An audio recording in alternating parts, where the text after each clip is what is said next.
Welcome back to Flashpoint, the channel where we dive deep into the hidden stories of technology, science, and history that shape the world around us.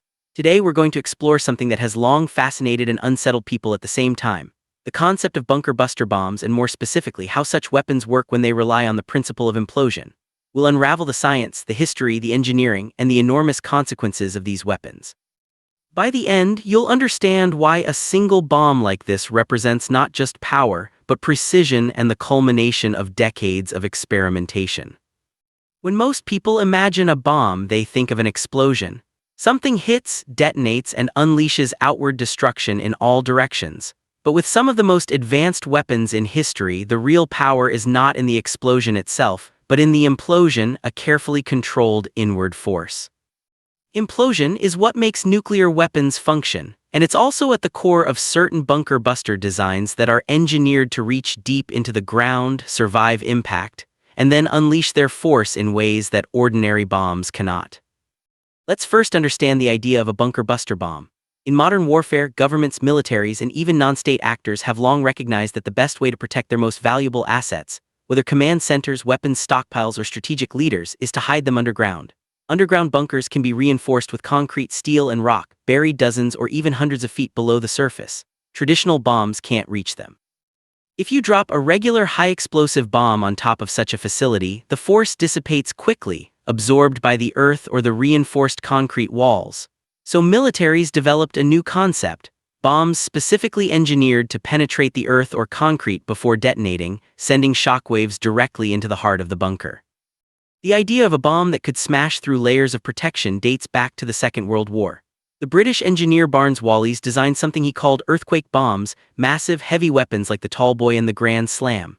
These were not designed to explode on the surface, but to burrow into the ground and then detonate, sending seismic shockwaves that would collapse tunnels and underground facilities.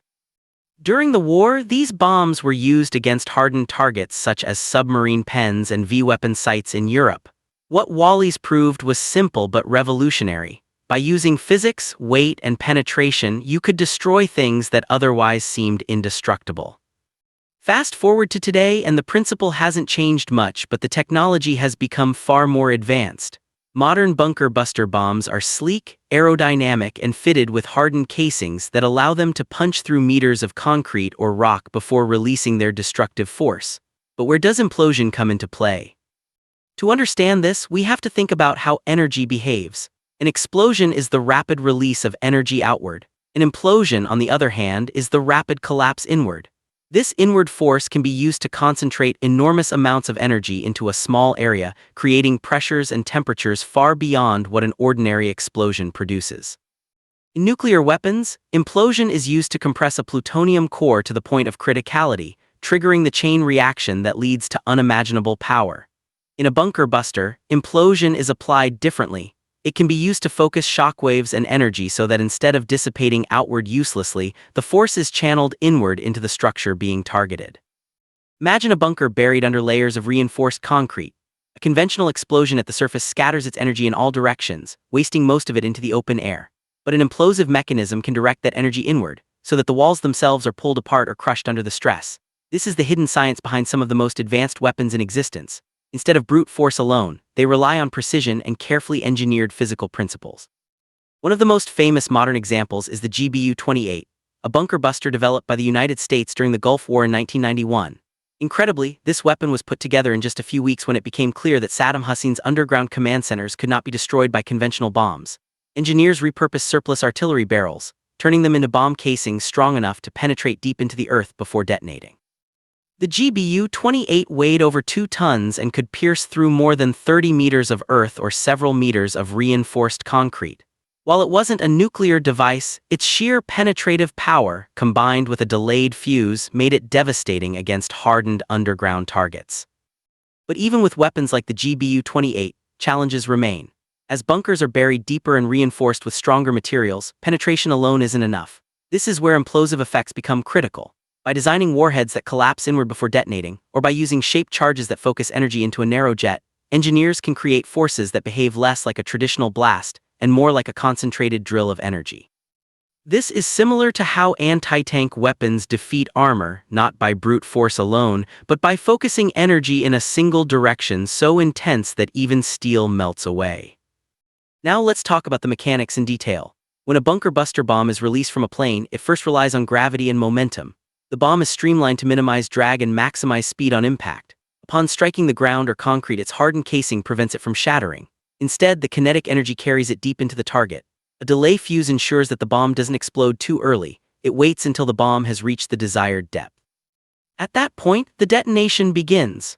In the case of implosive designs, the explosive material may be arranged around a cavity or in a configuration that collapses inward first, focusing the blast directly into the surrounding structure rather than outward into empty space. This implosive effect doesn't just damage the immediate area. It can send seismic shockwaves that travel through the surrounding rock and concrete, shaking apart walls, ceilings, and supports. Imagine a hammer striking a wall. That's an explosion. Now imagine pressure building from all sides at once until the wall crumbles inward. That's closer to an implosion. The difference may sound subtle, but in engineering, it can mean the difference between a bunker surviving or collapsing. Of course, whenever we talk about weapons of this magnitude, we also have to consider the consequences. Bunker busters are not just feats of engineering, they are instruments of war with ethical, political, and humanitarian implications. When used, they don't just destroy military targets. The shockwaves can extend for hundreds of meters underground, potentially collapsing civilian tunnels, infrastructure, or even natural formations. The decision to deploy such a weapon is never just technical, it's also a profound political choice. It's worth noting that the term implosion in this context doesn't always mean the same thing as in nuclear physics. In some cases, it refers to the principle of energy being directed inward, as with shaped charges or focused blasts. In other cases, it refers to the structural collapse caused by a weapon's detonation. Both rely on similar ideas, concentrating force rather than letting it disperse. The titan of implosion, so to speak, is the concept that inward force, if harnessed correctly, can be more destructive than outward force. And in bunker busting, that's the key to success. To really grasp this, let's take a step back and visualize what happens in slow motion. The bomb drops, accelerating to tremendous speed. It slams into the ground, but instead of shattering, it behaves like a giant drill bit burrowing forward. Its nose is made of hardened steel or even exotic materials like depleted uranium, which not only adds density but also self-sharpens as it penetrates. The bomb digs deeper and deeper, losing speed but maintaining trajectory. Finally, the delay fuse counts down milliseconds that feel like an eternity, and then at the precise depth, the detonation begins. Instead of an ordinary outward blast, the implosive configuration channels energy into the bunker walls themselves. Concrete cracks, steel reinforcements bend. The shockwave travels not upward toward the open air but sideways and downward into the heart of the structure. In moments, a fortress that seemed untouchable collapses. The engineering required to make this happen is staggering. Every component must work perfectly. The casing must survive the impact without breaking. The fuse must delay just long enough, not too soon, not too late. The explosive material must be arranged in just the right way to maximize implosive force. And all of this has to work after falling at supersonic speeds and smashing into rock or concrete. It's a marvel of design, precision, and calculation. But there's also an irony here. The same ingenuity that allows us to build skyscrapers that withstand earthquakes or spacecraft that travel to other planets is also used to design weapons capable of tearing through the strongest defenses. Human innovation doesn't distinguish between creation and destruction, it's a tool, and it depends on how we choose to use it. Throughout history, each new advance in military technology has forced a counter-advance in defense. Bunker busters exist because bunkers exist. Bunkers exist because bombs exist. It's an endless cycle of offense and defense, creation and response. The implosion principle is simply th.